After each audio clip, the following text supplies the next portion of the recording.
kalau seandainya gue waktu itu jawab gini ke beliau, kalau seandainya gue tetap kerja, keluarga gue safe. Tapi kalau gue buka usaha dan usaha gue berhasil, Hmm. berapa banyak kepala keluarga yang bisa gue selamatkan dengan apa yang gue Hmm. bangun. Gitu kan. Jadi entrepreneur itu bukan tentang siapa yang paling cepat sukses gitu, tapi siapa yang paling Ya. banyak ngasih arti buat hidup orang lain, kalau menurut gue ya. Dan kita di Muslim diajarkan bahwasannya kita tidak pernah melihat result. Result itu kuasa Allah. Yang kita lakukan adalah proses. Purpose itu akan jadi bahan bakar buat kita. Lu semua harus nemuin purpose. Halo teman-teman, selamat datang di House of Wisdom bersama gua, Saleh Filisando. Ini adalah wadah untuk merangkul multi perspektif dari leaders, profesional, dan change makers untuk dibagikan guna membentuk generasi yang berlandaskan pengetahuan dan kebijaksanaan. Halo Seekers, selamat datang di House of Wisdom bersama gua Lisando dengan enlightener kita kali ini yaitu Mas Renat Fuad, salah satu entrepreneur muslim dan juga sekaligus co-founder dari Kasih Solusi. Halo Mas Renat, apa kabar? Halo, alhamdulillah baik Mas Lisando, sehat ya. Siap. Panggil Lisando aja juga aman lah. Oke, siap. Kesibukan apa Mas? Gimana? Hah? Kesibukan apa? Sibukan sekarang ya ngurusin ini aja, usaha saya Kasih Solusi sekarang lagi yang paling jadi prioritas. Siap, aman. Kebetulan kayaknya suaranya agak ini ya Mas ya, agak noise ya, mental suara saya ya. Oh ya? Cuman Coba. nggak apa-apa deh, nanti sambil kita ini. Gimana sekarang udah clear? Clear. Oke, Ya. clear, aman. Kita casual Oke. aja, kita santai aja. Oke. Nah, Mas Renat, kan Ya. gue sempet ngikutin lah beberapa podcast, salah satu podcast sama Mas Renat, kemudian juga dikasih solusi. Gue ngelihat beberapa serial podcast dengan Mas Renat. Ya. Gue pikir cara berpikir dan penyampaiannya asik gitu, makanya gue proyeksikan untuk jadi salah satu enlightener di House Wisdom. Nah, BTW kalau boleh tahu, Mas Renat ini boleh cerita nggak tentang profil maupun background Mas Renat sampai akhirnya kenapa memilih jalan hidup sebagai entrepreneur gitu? Jadi gue itu dari gue masih SMA itu emang pengen banget jadi pengusaha. Gue pengen berbisnis tuh emang udah jalan yang gue ingin tuju gitu nantinya ke depan. Cuman saat itu gue ditinggal sama bokap gue. Bokap gue itu meninggal di usia gue 16 tahun. So 16 atau 17 tahun ya, tahun 2006. Jadi gue waktu itu mau kuliah aja bingung nih biayain diri gue untuk kuliah kayak gimana gitu kan, karena gue bukan lahir dari keluarga yang berada, tapi juga bukan yang susah juga gitu, sederhana aja, biasa-biasa aja, middle class. Dan akhirnya kakak gue itu memang udah kuliah dan kerja di Australia, dan akhirnya dia modalin gue untuk berangkat ke Australia untuk kerja bareng sama kakak gue di sana. Jadi gue kerja di Australia sambil ngebiayain hidup gue di Indonesia. Hidup gue di Australia gue biayain, kuliah gue juga gue biayain di Australia, dan gue juga ngirim uang ke orang tua di Indonesia gitu. Jadi saat itu gue nyari pengalaman juga di Australia, selain gue kerja, gue juga kuliah bareng di sana. Dan akhirnya gue harus balik ke Indonesia karena gue sangat rindu sama Indonesia gitu. Nggak ada yang bisa ngegantiin culture-nya di Indonesia dan lain sebagainya lah. Jadi intinya gue pengen pulang ke Indonesia karena gue udah nggak betah di sana. Tapi ketika gue kerja di Australia itu gue banyak dapetin ilmu, karena gue dulu kerja di Bathroom Wear Furniture. Dia pabrik ya, pabrikasi untuk membuat furniture untuk kamar mandi, dan juga kloset dan lain sebagainya, wastafel dan lain-lain, itu jualannya mereka. Jadi gue belajar banyak di sana tentang sistem produksi, tentang sistem warehouse, bagaimana kita stok barang di gudang, take barang dari gudang dan lain sebagainya lah. Banyak lah yang gue pelajari di sana, sampai ke sistem pengiriman dan sebagainya. Karena juga ada sebagian produk-produk mereka yang di ordernya dari Tiongkok. Jadi juga salah satu pelajaran dari gue adalah ketika barang itu datang, bagaimana kita stoknya, stockpile di dalam gudangnya, terus habis itu bagaimana sistem first in first outnya dan lain juga. Pokoknya banyak lah yang gue pelajarin di sana dari sistem warehouse dan sistem produksi. Tapi ya seperti yang gue ceritain, gue balik ke Indonesia karena memang gue sangat-sangat merindukan kehidupan di Indonesia gitu.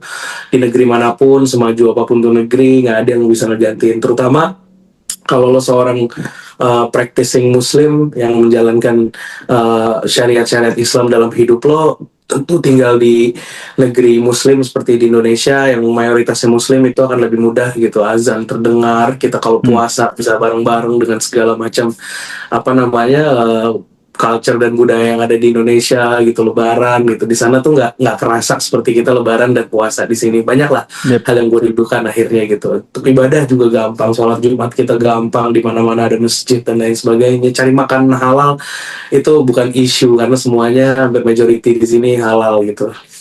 Jadi itulah yang gue rindukan. Itu Dan berapa lama Mas di Australia? Sorry. 3 tahun mas kuliah, cuman Oke. akhirnya nggak sampai selesai. Jadi harusnya setelah advance diploma atau mungkin harusnya setelah advance diploma itu lanjut ke S1, tapi akhirnya gitu, balik ke Indonesia dan nggak nyelesain S1, dan tadinya mau S1 di BINUS gitu. Tapi Oke. akhirnya juga ketika udah jalanin di BINUS beberapa semester, akhirnya gue mutusin untuk cabut juga gitu karena gue dapat kerjaan juga akhirnya di Indonesia. Oke. Gue dapat kerjaan. Lanjut tadi. Gue dapat kerjaan di Indonesia dan akhirnya gue memutuskan untuk berhenti kuliah karena mungkin ya gue kurang agak betah belajar di tempat yang edukasi yang terstruktur dan dilembagakan seperti sekolah, universitas. Gue lebih nyaman untuk learning apa yang mau gue pelajari gitu, yang memang gue interest untuk pelajari itu gitu. Jadi ketika gue ngerasa udahlah, gue akan tinggalin ini semua, gue akan kerja dan gue akan learning by experience di luar sana, dan gue akan learning apapun yang mau gue learning bisa gue dapatkan dari mana aja, apalagi hari ini kan dengan apa edukasi digital yang udah banyak banget kan, apa aja topik yang mau kita butuhkan tuh udah ada kelas-kelas digital yang bisa kita beli, dari produk-produk digital, mentor-mentor yang keren-keren banget di luar sana yang bisa kita pelajarin. Kalau dulu mungkin dari buku gue belajar atau dari mana gitu, tapi yang jelas gue nggak bisa belajar di tempat yang, atau nggak nyaman untuk belajar di tempat yang apa namanya edukasi yang dilembagakan. Itu pilihan, bukan. Nah, akhirnya ketika gue kerja, ketika tadi gue cerita di Australia itu gue belajar tentang warehouse, produksi, tentang pengiriman dan lain sebagainya. Gue di Indonesia gue kerja di salah satu perusahaan dari Amerika namanya Coldwell Banker. Dia perusahaannya bergerak di bidang properti. Seperti property agent, cuman waktu itu gue kerja di bagian office dan retail juga. Jadi gue jualan office untuk perusahaan-perusahaan besar yang mau mengantor di Indonesia, baik lokal maupun dari perusahaan-perusahaan multinasional atau perusahaan dari luar negeri. Ketika mereka mau kantor di Indonesia, mereka sewa lewat kita gitu. Kita yang educate mereka gedung mana yang paling pas buat mereka dengan apa ya. Jadi itulah yang gue kerjakan. Dan di sana gue banyak belajar tentang SOP perkantoran, divisi-divisi yang mau mengerjakan apa, bertanggung jawab tentang apa, job desk ini dan job desk itu segala macam gue pelajarin di situ. Karena memang kan gue ngelihat itu sebagai batu loncatan gue dari mimpi gue yang tadi gue bilang, dan SMA gue mau jadi seorang pengusaha gitu. Dan akhirnya itulah yang gue ucapkan kepada bos gue. Mungkin gue udah beberapa kali ceritakan alasan gue resign waktu itu, juga gue pernah ceritakan di podcast Suara Berkelas. Kalau alasan gue resign itu karena gue mau buka usaha, dan bos gue saat itu menentang dengan mengatakan, kalau kamu usaha nanti nafkahin anak istri gimana, sedangkan kalau usaha tuh hasilnya nggak belum pasti, ntar bisa aja kamu gagal dan lain sebagainya yang dia bilang. Tapi bagi gue itu kalau seandainya gue waktu itu jawab gini ke beliau, kalau seandainya gue apa namanya tetap kerja, keluarga gue safe, tapi kalau gue buka usaha dan usaha gue berhasil, berapa banyak kepala keluarga yang bisa gue selamatkan dengan apa yang gue bangun ini gitu kan. Sehingga akhirnya itulah memang yang jadi purpose atau tujuan utama gue ketika mau membuka usaha, adalah gue mau menciptakan kesejahteraan bukan cuma buat diri gue, tapi buat orang-orang yang berada di naungan gue gitu, di perusahaan gue, atau mungkin stakeholder yang ada di sekitar gue yang juga jadi bagian dari bisnis gue gitu, vendor-vendor atau yang lainnya gitu. Itu masih in touch nggak sama personal background gue, Mas Lisando? Nggak, tadi Masih in touch nggak sekarang sama si bos itu, sama pimpinannya di perusahaan waktu itu? Masih beliau sering banget masih DM saya, dan setiap kali dia DM gue selalu appreciate. Dia adalah Ah, tempat belajar pertama gue di Indonesia. oke. Gue bilang gue nggak bakal jadi orang yang memang benar-benar eh, seperti sekarang gue ini kalau tanpa ada Hmm, bimbingan dari dia dulu waktu itu kerja bareng sama beliau. betul. Betul, bisnis pertama waktu itu yang diputuskan akhirnya oke, gue keluar dari perusahaan itu dan membangun bisnis. Bisnis pertama itu apa, Mas? Bisnis catering gue, Lezetli namanya, bakery. Oke, itu Tapi it- ya hmm, gimana? itu exactly habis resign dari perusahaan itu. Iya, memang gue Ah, resign ketika udah mulai ngebangun. Jadi ketika gue resign, oke. memang itu langsung gue bangun itu dengan Hmm, modal yang sangat sedikit. Gue sangat kecil, nggak hmm. nyampe belasan juta, Oh my god. cuman Oke. belasan juta, bahkan ya paling maksimal 20 jutaan. Hmm, hmm, hmm, Gue ngebangun bakery gue, tapi bakerynya itu gue bikin dengan konsep catering. Jadi gue ngelihat ada kebutuhan di government hmm. atau di apa namanya di BUMN itu kalau meeting punya kebiasaan sambil nyemil-nyemil snack. Betul. Itu ngelihat opportunity tersebut ketika mereka seminar, ketika mereka bikin acara, ketika mereka Hmm, meeting, rapat internal, mereka itu selalu pakai snack, sehingga gue ngelihat hmm, ada opportunity itu dan akhirnya gue grab opportunity itu dan gue hmm. bikin sebuah konsep snack box yang akhirnya gue kirim ke government institution, Hmm, BUMN, kementerian-kementerian, istana negara dan lain sebagainya hmm, yang hmm. berusaha gue masuk tembusin ke sana. Oke. Sampai akhirnya gue juga bikin catering wedding juga, yang akhirnya berkembang jadi catering makanan berat, sampai akhirnya jadi catering wedding gitu. Hmm, hmm, hmm. Eh, Oke, oke. Nah, itu link ke government dan beberapa BUMN itu dari mana dapatnya? Atau cari-cari aja? Organik.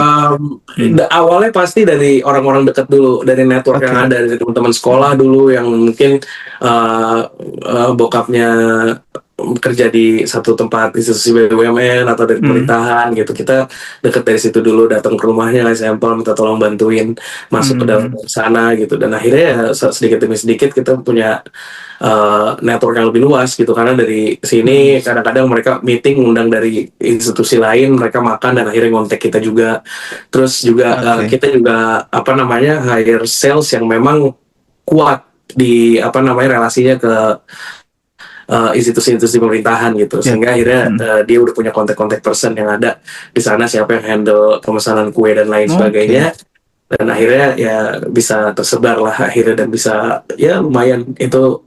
Menurut gue bisnis itu gue pernah ngerasain ya, small winning gue lah ketika ngejalanin itu, dan alhamdulillah sampai saat ini masih exist.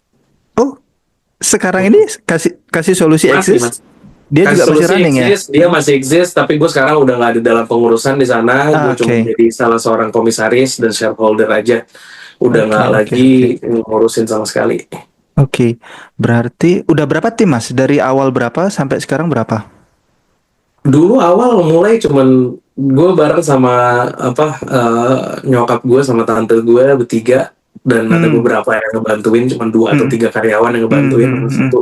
Bahkan gue dulu masih delivery sendiri, gue bikin apa namanya bikin invoice sendiri, terus gue delivery nganter sendiri, terus ikut bantuin packing kalau malam-malam dan Hmm. lain-lain. Hmm. Nyokap sama tante gue juga pada bikin, sampai akhirnya di tahun kedua, di tahun kedua atau ketiga ya lupa, itu nyokap sama tante gue udah nggak sama sekali bikin, Oke. tapi udah punya SOP yang jelas, resep-resepnya Hmm. udah terbakukan, Oke, udah oke. punya takaran-takaran, sehingga dari tim karyawan-karyawan yang kerja di sana udah bisa bikin sesuai dengan apa yang udah dibikin sama nyokap dan tante gue di awal gitu. Hmm. Hmm. Oke, berarti modal waktu itu pertama kali itu memang dari hasil kerja sebelumnya ya? Iya, benar-benar ya, Nabung. Hmm. dari hasil kerja sebelumnya patungan-patungan lah sama nyokap Hmm. sama tante dikit-dikit. Oke, oke. Gini Mas, Ada pinjaman juga. mm, Hmm. oh, teman ya atau keluarga? Dari keluarga memang Keluarga dari ya. keluarga. Apa ya? Banyak orang itu ingin jadi entrepreneur, Mas. Tapi Hmm. nyatanya kan nggak semua ya sebenarnya benar-benar siap jadi entrepreneur gitu. Jadi Ya. baru mulutnya aja, belum ke mental dan lain-lainnya. Karena Hmm. bisa jadi nggak siap untuk gagalnya, ya kan? Hmm. Nggak siap ternyata untuk punya hutang, ya kan? Ya pasti kan Hmm. ada kemungkinan potensi untuk kita pinjam. Hmm. Bahkan nggak siap juga jika bertemu dengan partner yang ternyata zong, ya kan? Hmm. Jadi menurut pandangan Mas Renat nih, apa sih sebenarnya makna dari seorang entrepreneur gitu loh, dan apa modal paling penting sebagai entrepreneur selain selain uang ya, selain modal awal. Oke. Hmm. Kalau buat gue itu entrepreneur itu bukan sekedar orang yang punya bisnis gitu. Entrepreneur itu pemecah masalah, Mas. Dia ngelihat That's right. dia ngelihat suatu kekacauan di dunia, terus dia mikir kayak apa yang bisa gue beresin ya dari ini semua gitu. Jadi dia hadir bukan cuma buat nyari untung doang gitu, tapi dia pengen memudahkan hidup banyak orang. Jadi gue sendiri mulai bukan karena ngerasa gue yang paling jago gitu, tapi karena sadar ada masalah yang bisa gue bantu selesaikan. Dan makin kesini gue makin ngerti, jadi entrepreneur itu bukan cuma soal jualan, tapi soal tanggung jawab seperti yang tadi Mas bilang. Hmm. Karena akan ada hutang, ada partner bisnis, ada segala macamnya. Jadi bukan cuma soal jualan aja, laku, cuan, bukan, tapi soal tanggung jawab juga. Apalagi pas usaha udah mulai berkembang gitu, kayak kita udah punya tim sendiri, bahkan bisnis kita udah punya dampak ya, kayak gue kasih solusi, bisnis gue punya dampak. Suatu hal kita katakan itu bisa jadi suatu hal yang booming di luar dan besar di luar gitu, dan bisa merubah hidup banyak orang, bisa menjadi sebuah kontroversi, bisa menjadi sebuah hal yang merubah lah sesuatu di luar gitu. Dan gue sadar keputusan gue nggak cuma buat diri gue sendiri doang kalau gue udah bikin usaha gitu, tapi akan berdampak juga sama banyak orang, terutama orang-orang yang ada di dalam badan usaha kita itu gitu. Dan dari situ gue belajar entrepreneur sejati itu juga jadikan usahanya itu jalan manfaat buat banyak orang, nggak cuma tumbuh sendiri, tapi bikin orang lain ikut naik juga. Karena pada akhirnya tuh jadi entrepreneur itu bukan tentang siapa yang paling cepat sukses gitu, tapi siapa yang paling banyak ngasih arti buat hidup orang lain. Kalau menurut gue ya, masalah itu sekarang gini. Masalahnya kalau kita lihat stigma di masyarakat itu, banyak orang yang stigmanya negatif soal entrepreneur. Jadi mereka masih berpikir pengusaha itu greedy, mereka serakah,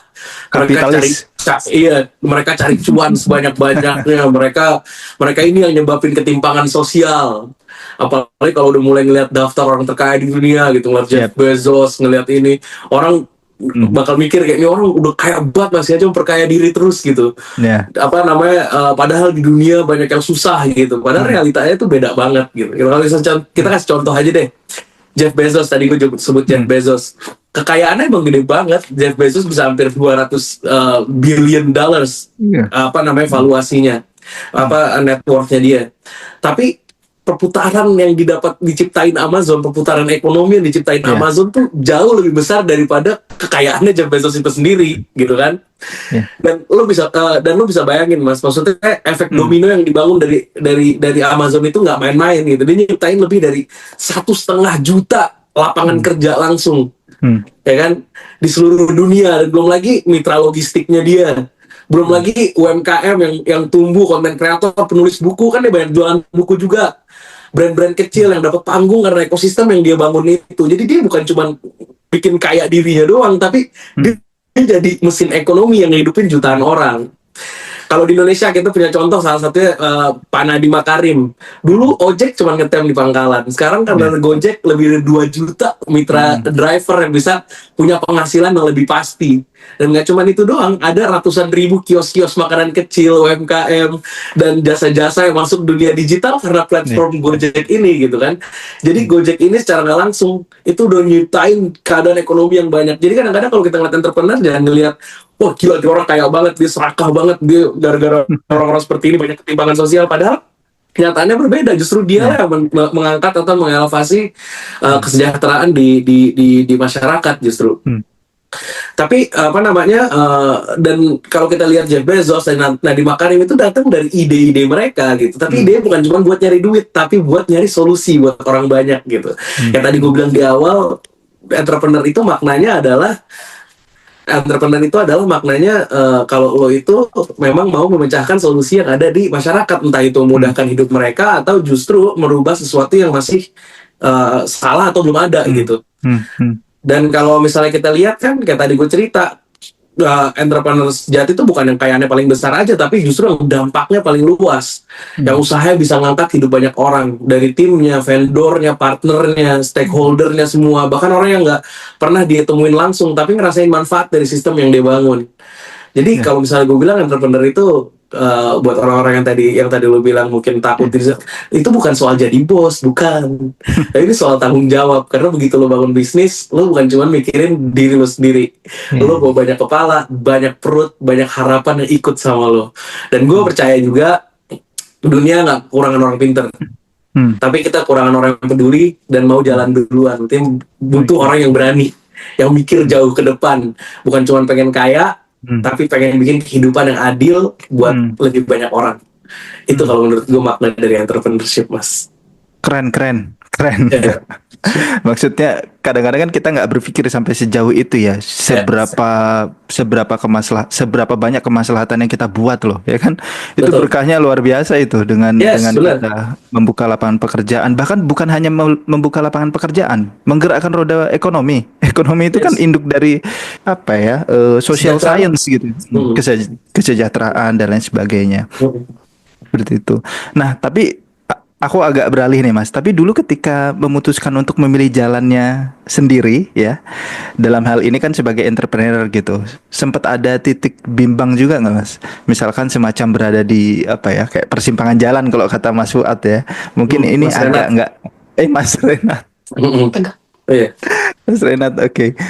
Semacam berada di persimpangan jalan gitu. Mungkin ini agak cukup relate juga dengan generasi muda kita saat ini, karena yang ya bisa aja sebagian besar adalah generasi sandwich kan, yang menjadikan mereka itu kan generasi yang sedikit memiliki pilihan, Mas. To be honest ya, karena di satu sisi mereka ingin memiliki kesuksesan mereka dengan jalan mereka masing-masing, tapi di sisi lain kan ada tanggung jawab untuk tetap menafkahi, yang artinya lu nggak boleh coba-coba dan gagal loh, karena sekalinya lu gagal maka akan ada banyak kepala yang merasakan efeknya gitu. Jadi apalagi misalkan itulah makanya gue nulis buku gue yang judulnya Saat Terpuruk Mereka Bangkit, kisah para pengusaha menemukan jalan.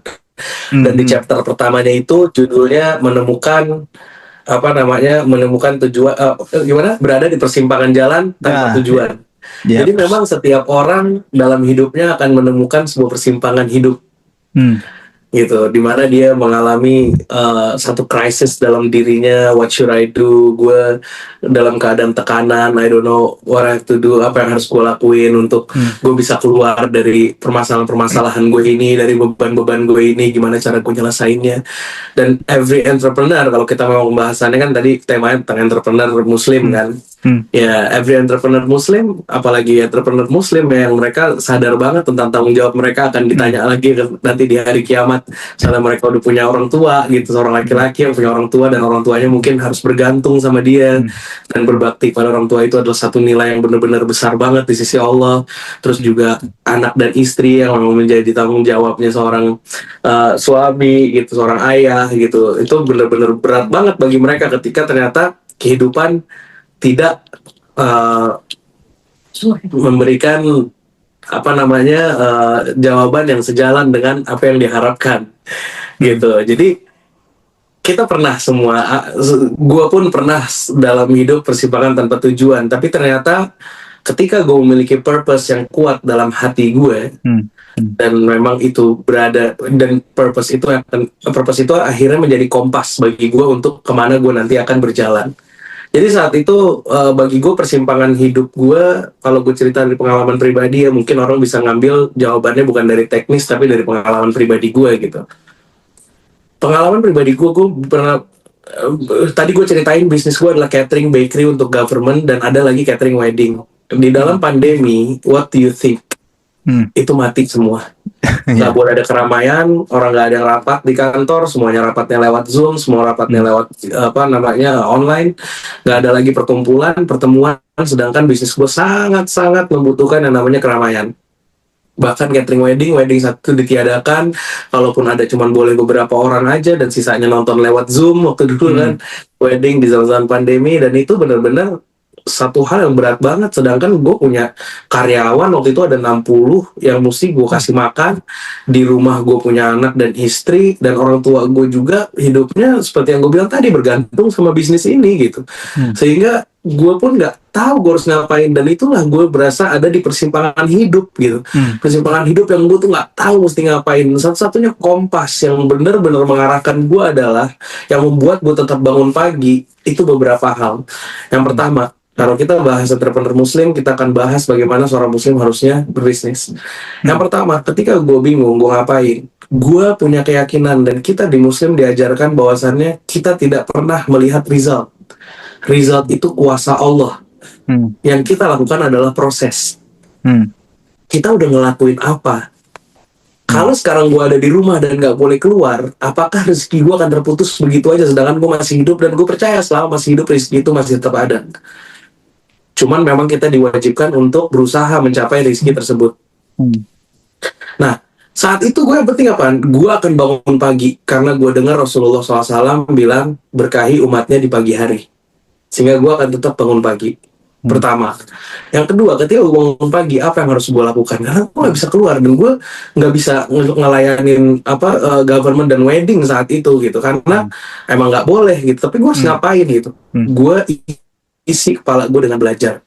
Gue mencari peluang dari belajar. Gue buka-buka YouTube bagaimana berbisnis sesuai dengan kondisi sekarang tuh kayak gimana gitu. Semua orang bilang new normal, harus pergi ke era digital, kita harus pergi ke digitalisasi, semua pada ngomong kayak gitu. Dan gue lihat memang kenyataannya bisnis yang masih berjalan itu waktu itu efek dari endorsement para influencer, artis-artis endorse influencer, KOL. Saya mau lihat kedepannya ini sepertinya akan jadi fundamental ya. Digitalisasi itu kayak enforce gitu, kayak dipaksakan saat itu. Sehingga gue bilang gue harus punya sesuatu di dunia digital ini gitu. Dan gue ngelihat orang-orang mulai jadi konten kreator, dan waktu itu dunia kreatif saat itu benar-benar lagi mendapatkan boomingnya luar biasa. Dan gue mau jadi bagian dari itu. Artinya apaan? Dengan satu purpose gue untuk menjalankan tanggung jawab gue sebagai hamba Allah yang harus menafkahi keluarga, menafkahi anak dan istri, juga ada orang tua seperti yang tadi dibilang generasi sandwich.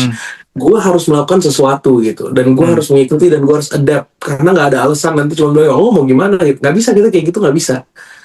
What have you done? Emang lu nggak dituntut result, lu nggak dituntut berapa nafkah yang dikasih, berapa jumlah uang yang lu hasilkan. Enggak, Allah nggak akan menuntut itu, tapi Allah akan menuntut lu udah melakukan apa. Itu yang membuat gue dan jadi kompas gue agar gue tetap bangun pagi. Padahal kalau seandainya gue menyerah, bisa aja gue udah sholat subuh, gue tidur lagi, udah bodo amat, gue bingung mau ngapain, bisnis tunggulah ntar pandemi selesai gitu kan. Tapi ternyata pandemi itu menjadi titik balik yang luar biasa buat gue, karena gue gak mau pernah berhenti berusaha, karena gue punya purpose yang kuat sebagai hamba Allah untuk menafkahi keluarga dan menafkahi orang tua gue juga dari bisnis tersebut. Akhirnya gue mulai coba konten, karena gue ngeliat industri kreatif, dan industri kreatif itu lagi booming saat itu. Gue coba ngonten dan jelek, dan ternyata gue punya sahabat namanya Dery yang lagi ngonten saat itu. Deryansyah lagi ngonten, dan kontennya Deryansyah itu menepis Islamofobia, dakwah. Ya, dan akhirnya gue nasehatin lah ke Dery, maksudnya Der, lo bukan ustadz, ntar takutnya banyak salah nih di sini gitu kan. Lebih baik kayak lo dengan skill broadcasting lo, dengan skill lo sebagai content creator ini, dan skill lo yang jago banget di branding marketing, yuk kita bantu yuk orang-orang kayak gue ini yang terkena dampak dari pandemi. Karena di luar sana campaign-nya tuh bener-bener lagi saving life. Terus dengan saving life itu ngorbanin livelihood yang luar biasa gitu kan. Livelihood tuh diporak-porandakan saat itu benar-benar. Dan akhirnya kita bangunlah sebuah perusahaan yang sekarang ini ada, yang exist, namanya Kasih Solusi, dengan purpose yang jelas. Kalau misalnya kita baca bukunya Simon Sinek yang Starts with Why-nya Kasih Solusi adalah to save livelihood. Kita ada untuk membantu pengusaha-pengusaha agar mereka bisa eskalasi bisnisnya dan eskalasi kesejahteraan hidupnya. Makanya konsistensi Kasih Solusi dari awal itu ngundang para pengusaha, ngundang para mentor-mentor gitu untuk berbicara tentang bisnis gitu yang sesuai dengan syariat Islam. Kenapa? Karena memang belief gue, Dery, dan salah satu partner kita juga namanya Khalid, kita believe bahwa dengan syariat Islam dan kita adalah practicing Muslim, maka kita juga believe kalau berbisnis pun harus sesuai dengan syariat, tanpa riba, tanpa gharar, tanpa kucing dalam karung, jelas semuanya, tanpa ada kezoliman. Itu yang kita yakini, sehingga akhirnya terjadinya Kasih Solusi adalah setelah adanya persimpangan dalam hidup. Ketika kita lagi dalam keadaan gak jelas mau ngapain, kalau kita tetap berusaha, kalau kita punya satu purpose yang kuat dalam hati kita, dan kita tetap berusaha, Allah will give you the way. Allah akan memberikan lo jalan, pasti. Insya Allah. Kira-kira itu jawabannya. Tapi gini Mas, jika kita sudah punya mimpi nih dan tahu mau kemana arah hidup kita gitu kan, tapi kan terkadang karena preferensi setiap orang itu kan beda-beda ya, pasti nggak sedikit orang yang meragukan gitu. Bahkan tindakan yang paling ekstrimnya adalah melarang gitu. Nah mungkin inilah yang membuat kebanyakan orang atau anak muda kita itu nggak sanggup mengikuti idealisme mereka sendiri gitu ya. Karena entah dia ada preferensi lagi lain dari orang tuanya atau dari teman terdekatnya dan lain sebagainya. Kalau menurut Mas Renat sendiri gimana? Intervensi eksternal ya, Nah, terhadap mimpi. Ya, yap. sekarang gini, kalau lu udah punya mimpi, ya kan, mimpi itu akan menjadi guidance lu. Lu mau ngelakuin apa dan mulainya dari mana. Yang lu mau capai adalah mimpi lu itu. Gue kembali lagi ke sebelumnya. Kalau lu punya purpose yang kuat dan purpose lu itu baik, maka lu akan perjuangkan itu. Lu dilarang sama orang tua lu akan menjelaskan kepada mereka why this is important. Gue bukan cuma mau jadi pengusaha, misal gue punya mimpi ini, gue bukan cuma mau jadi pengusaha, tapi gue mau merubah sesuatu di dunia. Kayak gue kasih contoh deh pengusaha-pengusaha besar yang ada di dunia ini. Kalau lo tahu Danone Mas, Danone itu di foundernya itu namanya Dr. Isaac Karaso. Dr. Isaac Karaso itu di tahun 1918 dia seorang dokter yang ngelihat banyaknya orang kekurangan gizi. Dia ngeliat orang banyak kekurangan gizi, anak-anak kekurangan gizi pasca Perang Dunia I. Akhirnya dia memutuskan berdasarkan riset dari seorang ilmuwan Rusia namanya Elia Michnikov, dia ngebuat yogurt. Dia membuat penelitian tentang probiotik dengan bakteri baik. Lalu dia menciptakan yogurt. Dr. Isaac Karaso ini menciptakan yogurt sebagai produk pertamanya dia dan dijual dari apotek-apotek dengan mission apaan untuk memperbaiki gizi anak-anak yang ada di dalam sana. Nah sekarang ketika lo menjadi seorang entrepreneur, menjadi seorang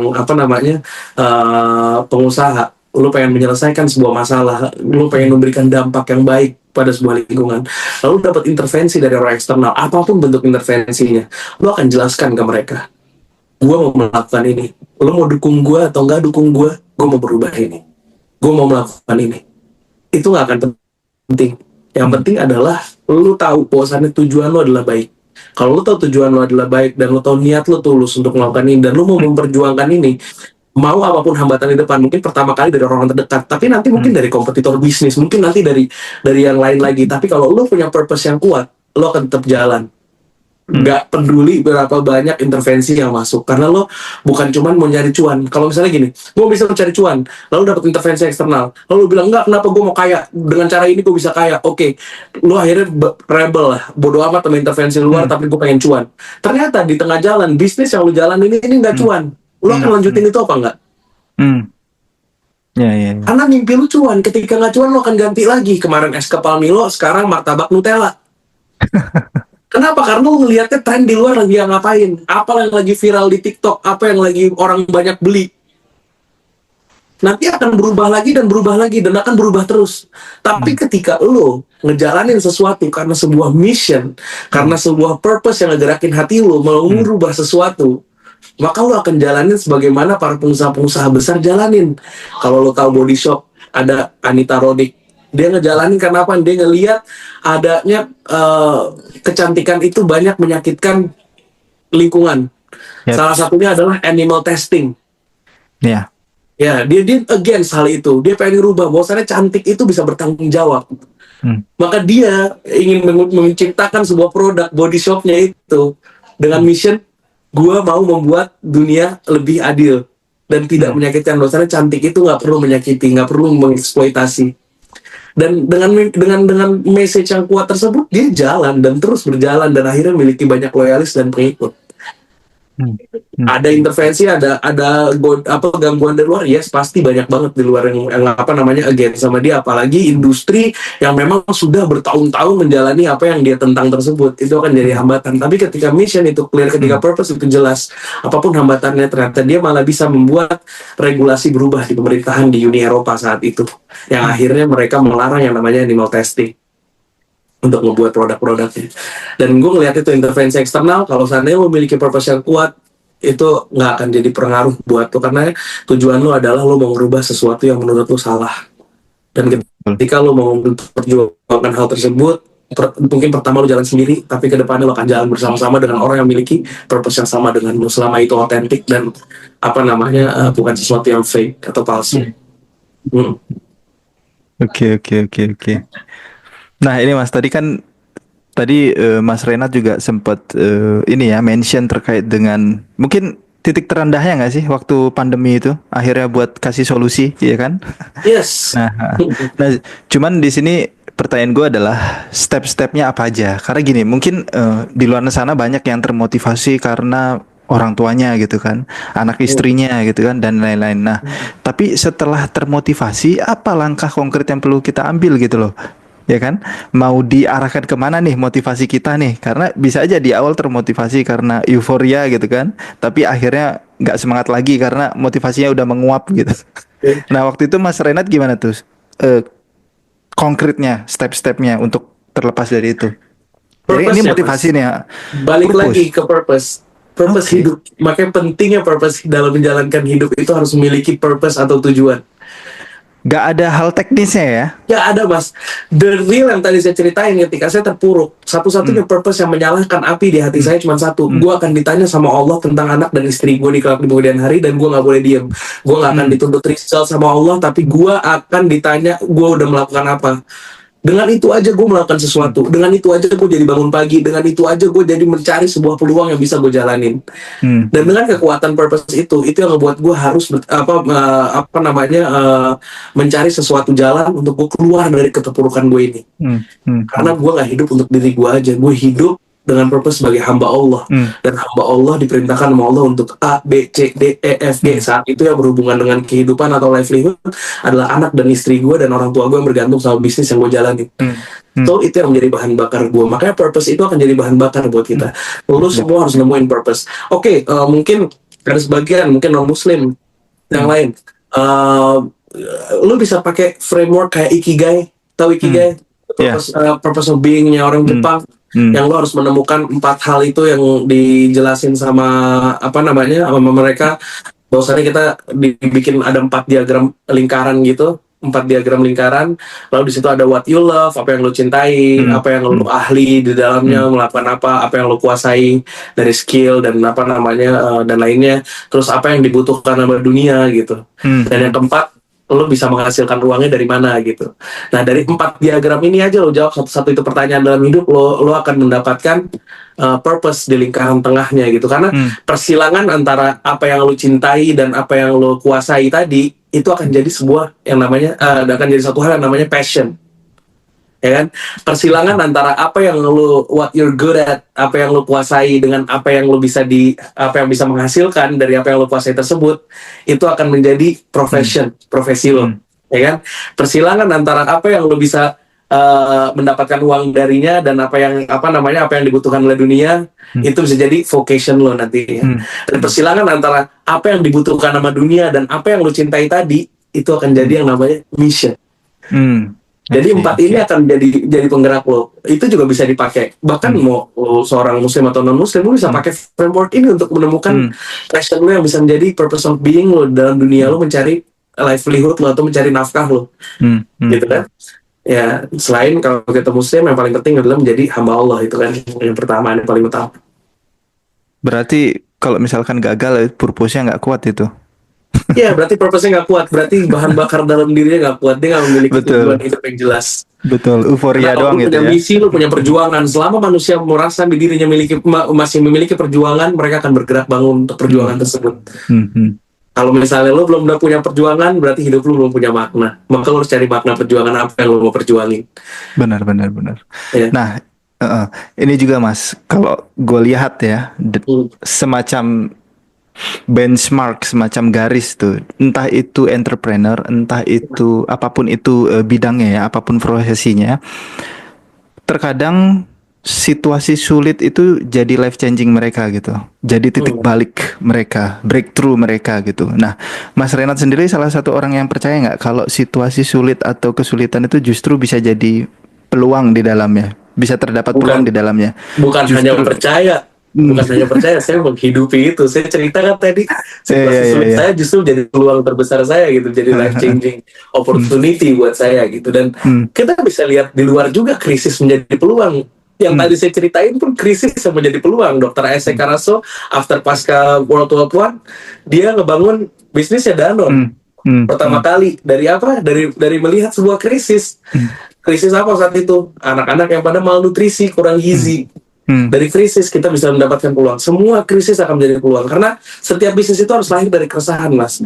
Hmm. Karena tanpa ada sesuatu yang kita selesaikan, nggak ada orang yang mau bayar untuk itu gitu. Hmm. Jadi kalau kita bisnis, jangan mindsetnya adalah gimana caranya gue ngambil duit dari mereka. Hmm. Hmm. Tapi gue ngasih manfaat apa sehingga mereka mau ngasih duitnya ke gue? Nggak ada orang mau Hmm. ngasih duitnya cuma-cuma ke kita, nggak ada. Hmm. Tapi kalau kita nyelesain masalah mereka, mereka mau ngasih uang mereka ke kita. Hmm. Jadi mindsetnya kalau dirubah, bukan kayak gimana caranya gue ngambil duit Hmm. dari mereka, tapi masalah mereka apa yang bisa gue selesaikan sehingga gue bisa mendapatkan uang dari mereka. Hmm. Hmm. Hmm. Jadi kita mindsetnya harus menyelesaikan masalah apa dulu, menyelesaikan masalah apa yang ada pada mereka. Kita harus melihat pain dalam masyarakat, lalu kita berikan pain reliever. Dan nggak ada pain kalau tanpa situasi sulit. Jadi situasi sulit itu harusnya tempat kita menemukan sebuah pain yang bisa kita Yeah. selesaikan. Hmm. Gitu. Jadi kayak misalnya ada orang yang sekarang misalnya orang lagi pada pain dan ketakutan namanya AI, artificial intelligence akan membunuh manusia-manusia dan lapangan kerja nantinya. Hmm. Tapi ternyata dengan AI ini banyak yang tumbuh.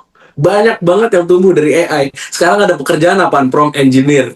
From. Hmm. Ada baru lagi kerjaan banyak banget yang berkaitan dengan AI. Berarti dari kesulitan, peluang. Lu orang yang di sebelah mana? Orang yang ngeliat kesulitan lalu cuma ngeluh doang dan akhirnya menyalahkan di luar. Aduh ekonomi lagi nih, Indonesia gelap, pemerintah begini, apa segala macam. Atau lu menjadi orang yang ngeliat dari kesulitan ini peluang apa yang bisa gue dapatkan. Lihat pas Sandiaga Uno di tengah krisis 98, dia ngebangun bisnisnya yang akhirnya menjadikan dia sekarang seorang triliuner. Hmm. Hmm. Hmm. Yang asetnya itu udah ya kita tahu udah pas Sandiaga Uno itu udah triliunan, asetnya udah T hitungannya, udah puluhan T gitu.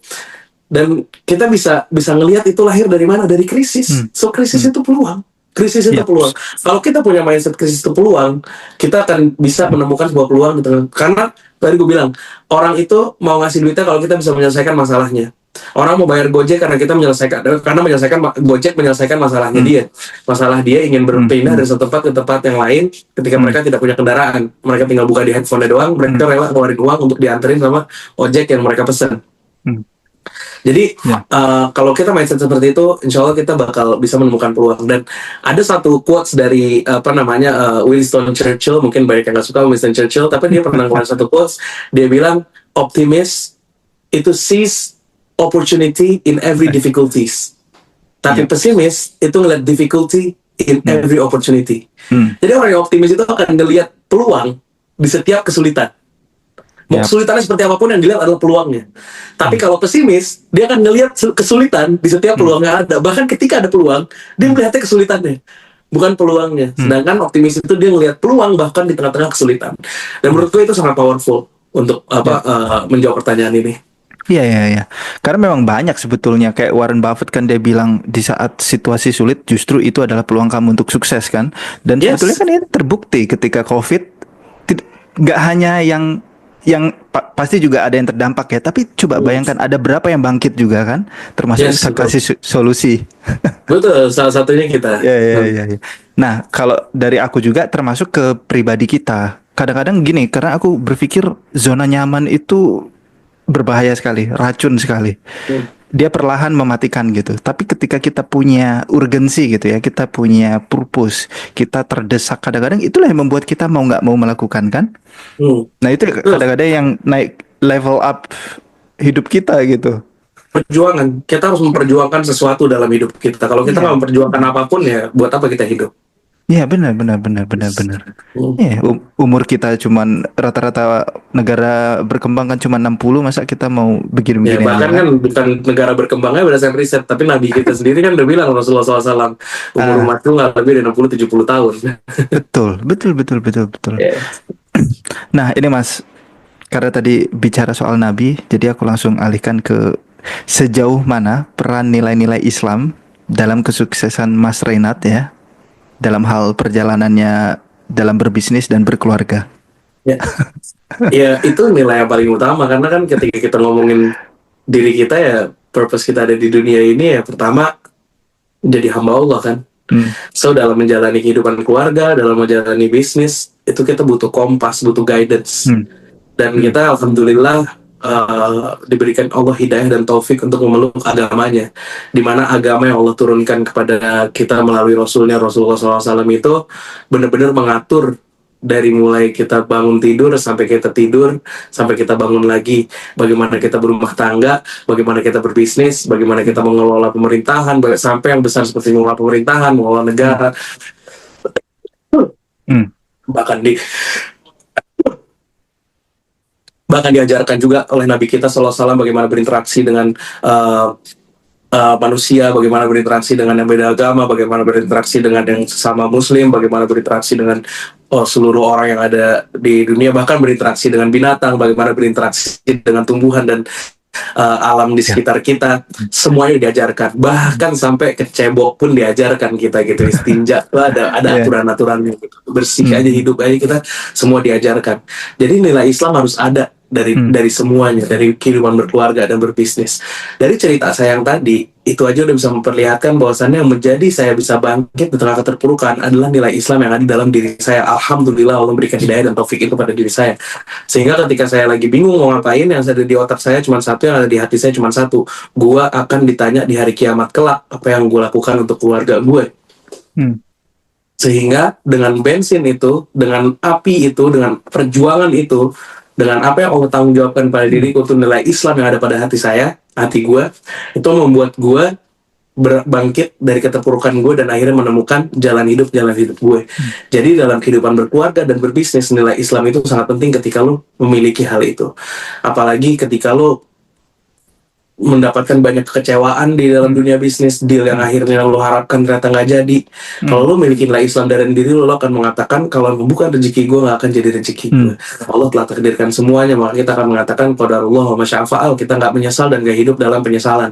Ketika sesuatu diambil dari kita, dari nikmat-nikmat, kita mengatakan innalillahi wa inna ilaihi raji'un. Semua milik Allah, kembali pada Allah.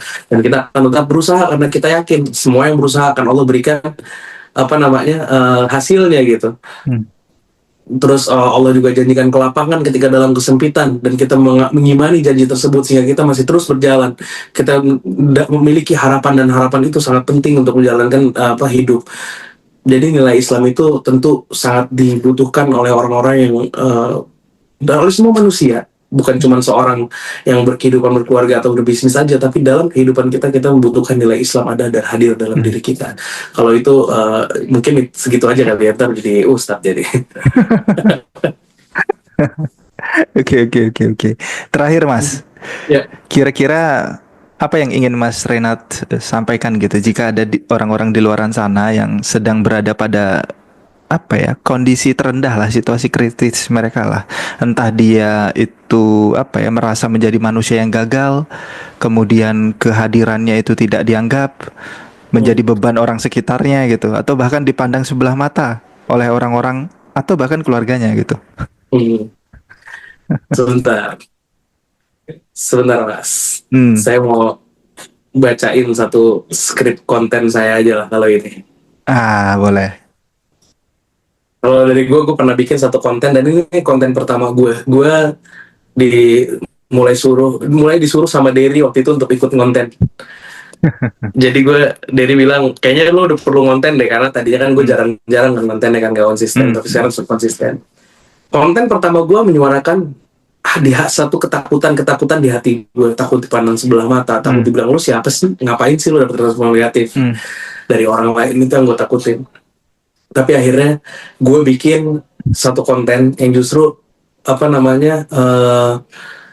menepis ini semua gitu, dari ketakutan hati gue, dan memotivasi diri gue, dan mungkin memotivasi orang-orang yang di luar sana yang mau memulai sesuatu. Jadi gue bilang kayak gini, gue udah lama pengen mulai bikin konten, tapi jujur gue takut dikatain, lu siapa sih? Takut dapet respon negatif, takut nggak ada yang dengerin. Tapi gue sadar, kalau gue nunggu semua rasa takut itu hilang, gue nggak akan mulai sampai kapanpun. Karena orang yang nyinyir biasanya cuma pantulan dari ketakutan mereka sendiri. Orang yang benar-benar punya value, mereka nggak akan meremehkan seseorang yang mencoba bertumbuh.